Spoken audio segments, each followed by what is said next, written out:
Mpendwa mtazamaji, ni Jumapili ya 3 ya kipindi cha Kwaresma. Karibu katika tafakari ya neno la Mwenyezi Mungu. Somo la kwanza linatoka katika kitabu cha Kutoka, sura ya 3, aya ya kwanza hadi ya 8a na aya ya 13 hadi ya 15.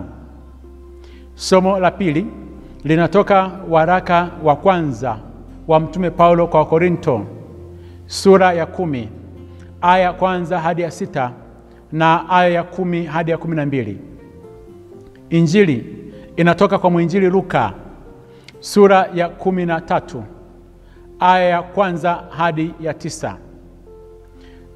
Ni juu ya wito wa Musa ambao ndo somo la kwanza linalozungumza. Musa, mtumishi wa Mwenyezi Mungu, ambaye maisha yake yaligawanyika katika vipindi vikubwa vitatu ambavyo vilikuwa vimechukua miaka 40.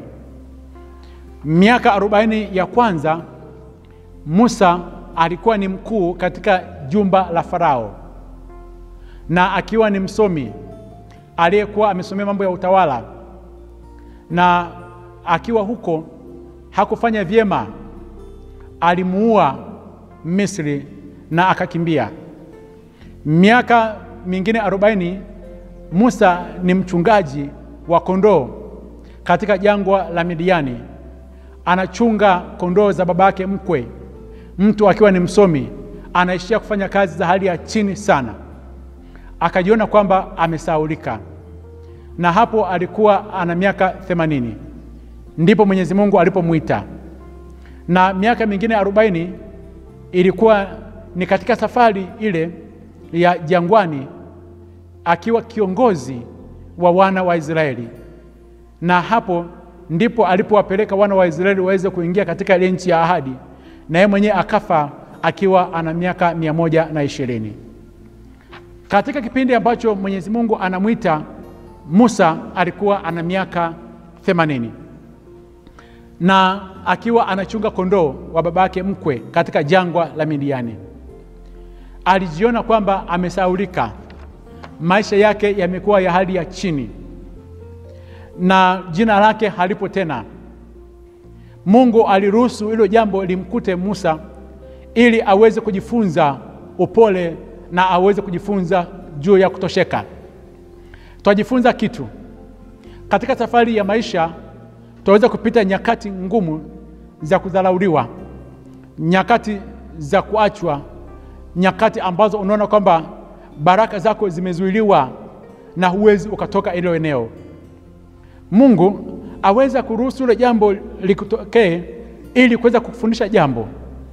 Jambo lenyewe ni ile kwamba ujifunze upole, ujifunze unyenyekevu, na kwamba yeye Mwenyezi Mungu bado wakati wake haujatimia katika maisha yako.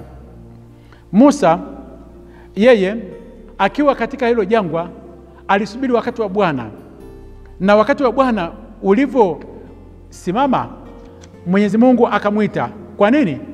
Kwa sababu tokea wakati wa kuzaliwa kwake Musa alikuwa amebeba kusudi la Mwenyezi Mungu. Musa anamwona Mungu akiwa jangwani. Kwa nini hakumuona Mwenyezi Mungu akiwa katika jumba la Farao? Mara nyingi sana tunapokaa katika mazingira ya starehe, mambo yetu yamekuwa ni mazuri, ni ngumu sana kuweza kumuona Mwenyezi Mungu. Na watu wengi katika maisha yao kiroho waliweza kumuona Mwenyezi Mungu katika jangwa, mahali pa upweke ambapo hawana msaada mwingine wowote ule. Mwenyezi Mungu anajitokeza kwa Musa kule jangwani kwenye kijiti au kwenye kichaka ambacho kilikuwa kinawaka moto. Hiki kichaka kilichokuwa kinawaka moto kilibeba jambo gani? Ya kwanza, moto katika Biblia takatifu na katika maisha ya kiroho unasimama kwa nguvu au unasimama kwa ishara ya Roho Mtakatifu. Na hivyo basi kichaka hiki ambacho kilikuwa kinawaka moto hakiteketei, ilikuwa ni ishara ya Roho Mtakatifu. Na baadaye pia moto ulisimama kwa ishara ya huruma Mwenyezi Mungu, ambayo yenyewe huruma Mwenyezi Mungu ni kubwa katika maisha yetu, na huruma Mwenyezi Mungu haishi. Ndio maana katika wimbo wa katikati tumeimba, Bwana amejaa huruma na neema, yaani huruma yake haishi katika maisha yetu. Huruma yake ni kubwa zaidi. Huruma yake inatoka kila siku, haiteketei, haishi. Huyu ndiye Bwana ambaye anamuita Musa, na Mungu anamuita Musa kwa jina lake. Ingawa Musa akiwa jangwani miaka ile 40 alijiona kwamba yeye ni mdhambi, alijiona kwamba yeye ni dhaifu, alijiona kwamba hajajulikana, jina lake limepotea, amesaulika jangwani, Mungu alimjua yeye ni nani. Ndio maana anakuja kumuita mara 2, Musa, Musa. Ni kawaida ya Mwenyezi Mungu kuweza kuwaita watumishi wake mara 2. Alipokuwa anamuita Ibrahimu, alimuita Ibrahimu, Ibrahimu. Alipomuita Samueli, alimuita Samueli, Samueli. Na katika habari za Musa, anamuita Musa, Musa. Yesu Kristo alipokuwa anamuita Simoni, alimuita Simoni, Simoni. Na baadaye pia Yesu Kristo alipokuwa anamuita Paulo, alimuita Sauli, Sauli, kwa nini unaniudhi? Mara nyingi sana Mwenyezi Mungu anapowaita watumishi wake huwa anawaita mara 2. Ukisikia umeitwa mara 2, utambue Mwenyezi Mungu amekuita kwa ajili ya kazi kubwa, kwa ajili ya utumishi ulio mkubwa zaidi. Mungu alimjua Musa ni nani. Mungu anakujua wewe ni nani.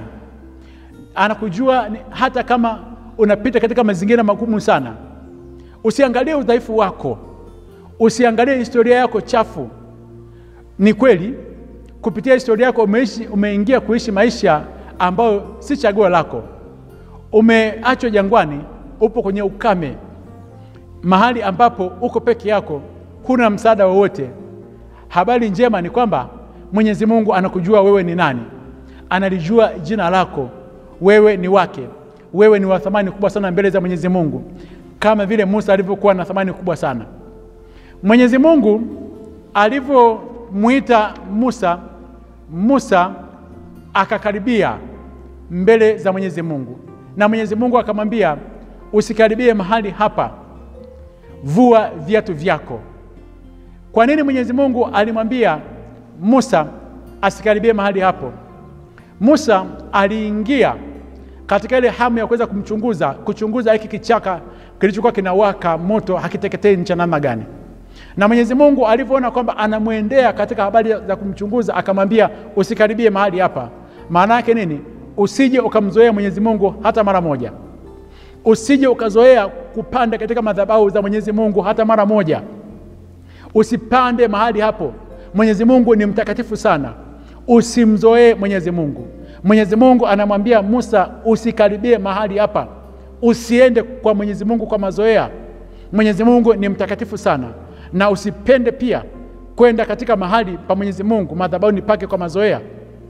Usipende kwenda hivi hivi. Na Mwenyezi Mungu anamwambia Musa, vua viatu vyako. Kwa nini anamwambia avue viatu vyake? Kibiblia, viatu ilikuwa ni ishara ya usalama kwa mtu yeyote ambaye alikuwa anaishi jangwani.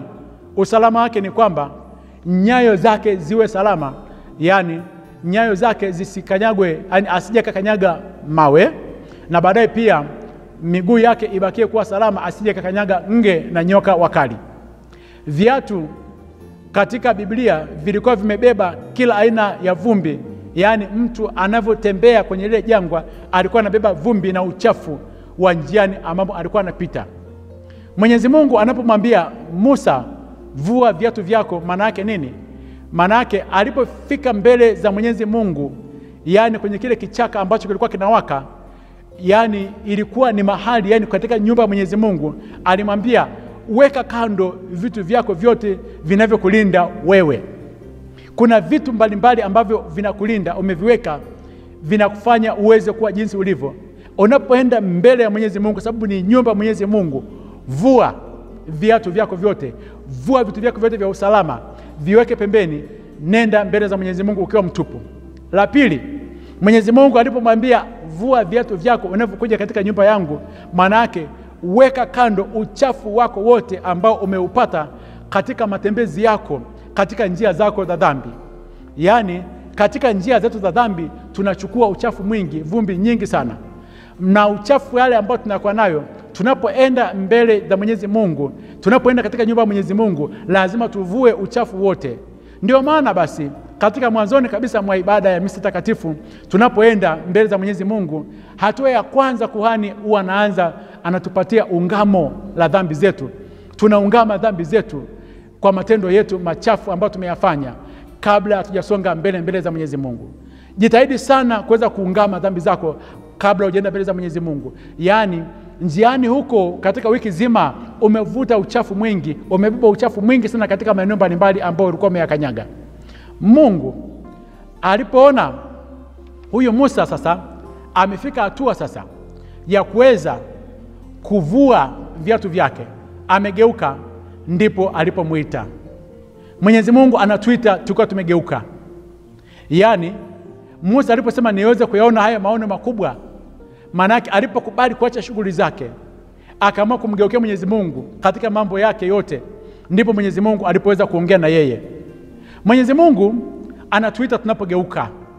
Mwenyezi Mungu hawezi kukuita, hawezi kuongea na sisi, hawezi kuongea na wewe bila kuweza kugeuka katika mwenendo wako. Ukaacha shughuli zako zote ambazo uko nazo, ambazo umeziona kwamba hizo za msingi, ukageuka kuweza kumgeukea Mwenyezi Mungu katika jambo lile ambalo kwako limekuwa la kustajabisha. Kwa Musa ilikuwa la kustajabisha, kichaka kilikuwa kinawaka moto. Na Mungu alipoona Musa amegeuka, ndipo akajitambulisha kwake. Mungu anajitambulisha kwamba yeye ni Mungu wa Ibrahimu, Mungu wa Isaka, Mungu wa Yakobo. Tunalojifunza hapa ni kwamba Ibrahimu alikuwa amekufa wakati Musa alipokuwa anaitwa. Isaka alikuwa amekufa na Yakobo naye alikuwa amekufa. Kwa sababu ya maagano ambayo waliyaweka mbele za Mwenyezi Mungu, hawa watu Ibrahimu, Isaka na Yakobo, nafsi zao zilikuwa ni hai mbele za Mwenyezi Mungu. Nguvu ya agano la ubatizo, nguvu ya agano la sakramenti mbalimbali ambazo tuko nazo, nguvu ya agano la kuwekwa wakfu mbele za Mwenyezi Mungu, nguvu ya agano la upadri ambao umeweka mbele za Mwenyezi Mungu, linatufanya kwamba hata kama tutakuwa tumekufa, bado nafsi zetu zitakuwa hai mbele za Mwenyezi Mungu kwa vizazi na vizazi. Yaani nguvu ya agano la ndoa uliokuwa umesimama mbele za Mwenyezi Mungu, hata kama utakuwa umekufa vizazi vinne, nafsi yako itakuwa ni hai mbele za Mwenyezi Mungu. Mungu hata siku moja hawezi kuacha ishara za maagano yake ambayo alikuwa ameyaweka kwa babu zetu Ibrahimu, Isaka na Yakobo, ambazo tulikuwa tumezifanya, wazazi wetu walikuwa wamesimama mbele za Mwenyezi Mungu, likapotea. Waisraeli waliteseka miaka 400, lakini Mwenyezi Mungu alikumbuka agano lake. Maagano ambayo tunayasimamia mbele ya Mwenyezi Mungu, ambayo lazima tudumu katika maagano hayo, hata kama watoto wetu, wajukuu zetu watakuja kuteseka mbele za Mwenyezi Mungu, Mungu atakumbuka maagano hayo, kwa sababu kupitia maagano la damu ya Yesu, kupitia agano la damu ya Yesu ambayo tumebatizwa, nafsi zetu zitakuwa ni hai. Musa alipoona hivyo Mwenyezi Mungu amejitambulisha kwake, alificha uso wake. Kwa nini alificha uso wake? Kwa sababu kwa miaka 40 akiwa jangwani, aliishi nafsi yake ikiwa inamshutumu. Aliishi akiwa bado na kumbukumbu ya yale matendo mabaya ya kuweza kumuua yule Misri. Aliishi katika hali ya kuweza kujiona kwamba amekataliwa na Waebrania ndugu zake. Basi alipoona kwamba Mwenyezi Mungu ameita, alificha uso wake, kwa sababu aliogopa kumwangalia Mwenyezi Mungu kwa sababu ya matendo yake na dhambi zake alizokuwa nazo. Musa alikuwa na mtazamo mibaya juu ya nafsi yake. Mara nyingi pia kwa matendo mabaya ya dhambi zetu, historia mbaya, tumeua, tumekataliwa, tumefanya mambo mabaya, tuaficha nyuso zetu mbele za Mwenyezi Mungu. Hata kama una dhambi za namna gani, hata kama dhambi zako zitakuwa nyekundu kama damu, Mwenyezi Mungu amesema njoni tusemezane. Nenda mbele za Mwenyezi Mungu, usifiche uso wako. Mwenyezi Mungu yeye ni mwingi wa huruma, amejaa huruma na neema, yu tayari kuweza kukusamehe. Angalia, Musa anaficha uso wake, Mwenyezi Mungu anampatia mpango mkubwa aliokuwa nao. Mungu ana mpango mkubwa na maisha yako. Mpango Mwenyezi Mungu aliokuleta hapa duniani hakukumba kwa bahati mbaya. Anamwambia, nimeona mateso ya watu wangu, nimesikia kilio chao, nimejua maumivu yao, nimeshuka ili niweze kuona, nimeshuka ili niweze kuwaokoa katika mikono ya Wamisri, nami niwapandishe katika nchi iliyojaa maziwa na asali. Baadaye Mwenyezi Mungu anapomwambia maneno hayo Musa anaogopa. Mwenyezi Mungu anamwambia na kutuma kwa Farao uliokuwa umemkimbia. Mungu anafanya kazi yake kutumia wanadamu. Wanadamu walio dhaifu. Wanadamu walio dhaifu kama Musa. Na hadi leo pia yuko tayari kuweza kutumia wanadamu, yuko tayari kuweza kutumia wewe. Anawatumia pia mapadi ambao ni dhaifu. Anawatumia watawa ambao ni dhaifu. Anawatumia wachungaji ambao ni dhaifu katika kuweza kufanikisha kazi zake.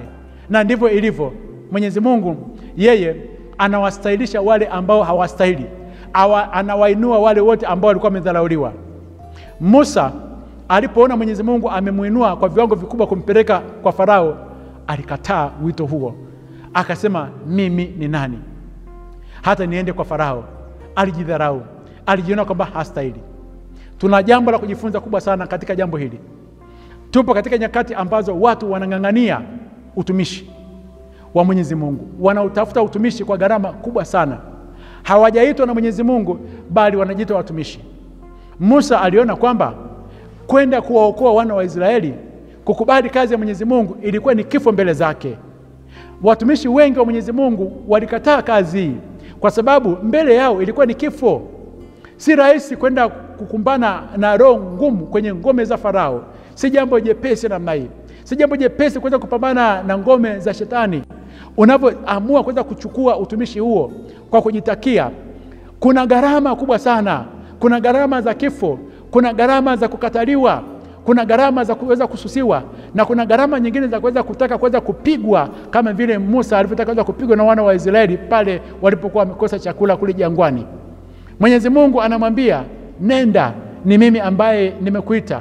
Na Mwenyezi Mungu anajitambulisha kwake, anamwambia, nenda, utakapofika kwa wana wa Israeli waambie, niko ambaye niko nimekutuma. Mimi niko ambaye niko nimekutuma. Maana yake nini?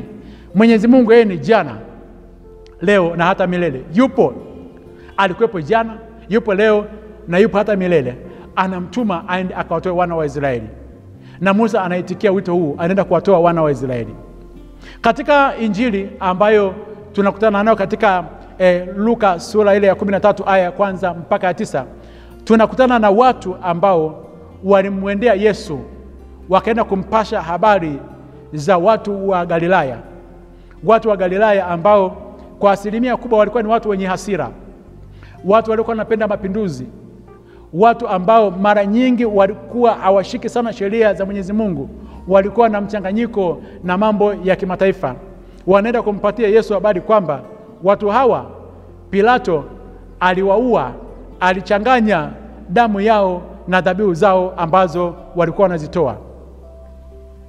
Walizani kwamba kwenda kumpelekea habari hii Yesu angeweza kuwaambia kwamba wale wa Galilaya cha moto wamekipata kwa sababu walikuwa ni wadhambi. Na baadaye pia kumpelekea habari za Pilato ambaye alikuwa ni mtawala, ambaye alikuwa amesimamia dola ya Kirumi, kwamba Yesu angeogopa katika habari zake za kuweza kuhubiri, angeacha ile habari njema aliyokuwa anahubiri.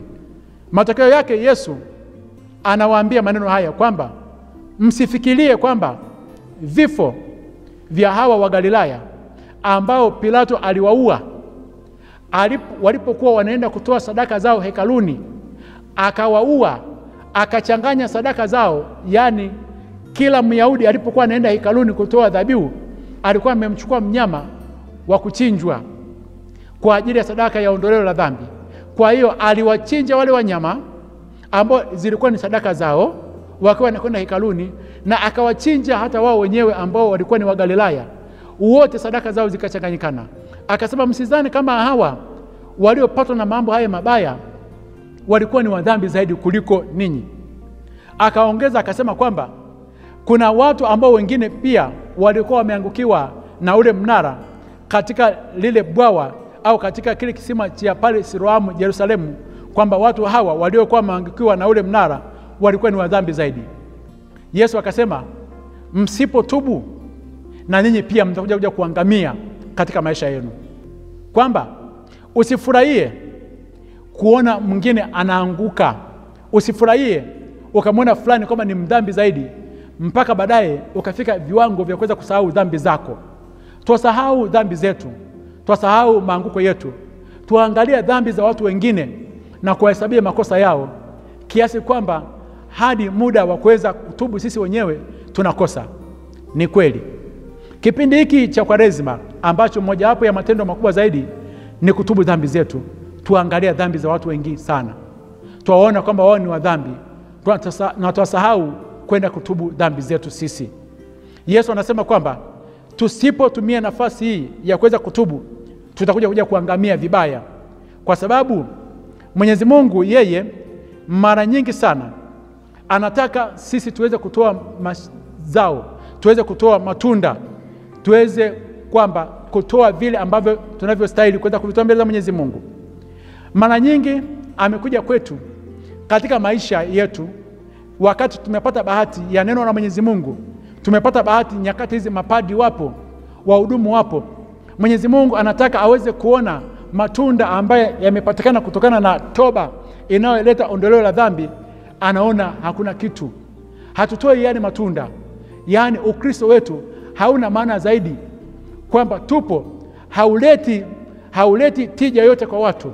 Ofisini, kwenye biashara zetu, watu hawamuoni Kristo ndani ya maisha yetu, hawamuoni Kristo ndani mwangu. Sizai matunda. Tumepewa muda mwingi wa kuweza kujirekebisha, wa kuweza kutengeneza maisha yetu. Tumekosa nafasi kama hiyo kuweza kufanya matengenezo. Mwenyezi Mungu anasema kwamba utafika wakati ambapo tusipozaa matunda atakuja kutukata na kutuondolea mbali. Ndio maana Paulo anazungumza na Wakorinto akitumia mifano ya wana wa Israeli waliokuwa wanasafiri jangwani kwa muda wa miaka 40. Anasema kwamba ni kweli wana wa Israeli hawa walipita chini ya wingu la lile ambalo mchana lilikuwa ni wingu, usiku lilikuwa linatoa mwanga. Yaani waliongozwa na Roho Mtakatifu kule jangwani. Wakapita katika bahari ya Shamu ambapo Mwenyezi Mungu aliipasua. Wakapita pale, maji yalikuwa ukigo kwao, hayakuweza kuangamiza. Wakapita katika ile eneo, na baadaye pia katika jangwa lile Mwenyezi Mungu aliwalisha miaka 40 kwa mana, kwa chakula cha mbinguni. Lakini asilimia kubwa sana ya wale wana wa Israeli waliopata bahati kama hiyo, bahari ya Shamu ilipasuka, waliongozwa na wingu la Roho Mtakatifu. Usiku hawakuhitaji bili, mwanga ulikuwa unawamulikia. Walipata chakula cha bure. Wengi hawakuingia katika ile nchi ya ahadi. Musa alikuwa ni mmoja wapo. Hawakuweza kuingia katika ile nchi ya ahadi. Kwa nini? Kwa sababu ya roho ya manunguniko, roho ya ukaidi. Hawakumpendeza Mwenyezi Mungu, waliangamizwa jangwani. Anasema kwamba hata sisi wenyewe twashibishwa na neno la Mwenyezi Mungu kila siku. Mwenyezi Mungu anatukinga na damu yake takatifu, damu ya Bwana wetu Yesu Kristo. Damu hiyo imekuwa ni kinga kwetu tunaposafiri, inatuepusha na ajali mbalimbali. Tukisema tunajifunika kwa damu ya Yesu kwenye nyumba zetu, ni kweli tunakuwa salama. Vile vile pia tunalishwa kwa chakula cha mbinguni, Ekaristi takatifu. Tunapopita katika dunia hii, asilimia kubwa ya watu wengi wanaokomunika ni wale ambao hawataki kuungama. Washirikina wakubwa, matapeli wakubwa, wezi wakubwa. Matendo yao huko nje ni ya hovyo. Kwa nje tunaonekana kwamba ni Wakristo, lakini hatutoi matunda ambayo ni mema. Amesema tujiangalie. Neema hizi za Mwenyezi Mungu ambazo tunazozipata zinaweza zikatufanya tukashindwa kuweza kuingia mbinguni. Ni kweli Bwana amejaa huruma na neema. Huruma yake ni kubwa zaidi kuliko ukubwa wa dhambi zetu. Tunatembea katika kipindi cha huruma Mwenyezi Mungu, lakini huruma hii isipotupelekea tukawa wanyenyekevu, tukawa ni watu wenye huruma, Mwenyezi Mungu siku ya mwisho amesema atasimama kama ni hakimu mwenye haki, na baadaye hatakuwa na huruma tena, kwa sababu tulipuuzia neema za Mwenyezi Mungu. Mwenyezi Mungu anayetuokoa atutie nguvu, tugeuke tuwe kama wana wa Israeli. Tusiwe kama wana wa Israeli ambao walitendewa makubwa zaidi lakini hawakuingia katika nchi ya ahadi. Akubariki na kulinda Mungu Mwenyezi, Baba na Mwana na Roho Mtakatifu. Amina.